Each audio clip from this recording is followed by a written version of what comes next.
بسم اللہ الرحمن الرحیم۔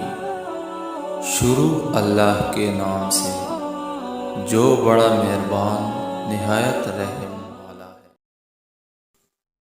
رسول اللہ صلی اللہ علیہ وآلہ وسلم نے فرمایا، جو شخص فجر کی نماز کے بعد اور مغرب کی نماز کے بعد مندرجہ ذیل کلمہ توحید 10 مرتبہ پڑھے تو اس کے نامہ اعمال میں 10 نیکیاں لکھ دی جاتی ہیں اور 10 برائیاں معاف کی جاتی ہیں اور 10 درجات بلند کیے جاتے ہیں۔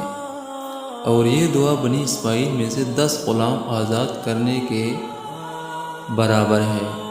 یہ دعا پڑھنے والا صبح سے شام تک شیطان سے محفوظ رہتا ہے۔ وہ دعا یہ ہے: لا الہ الا اللہ وحدہ لا شریک لہ لہ الملک ولہ الحمد وہو علی کل شیء قدیر۔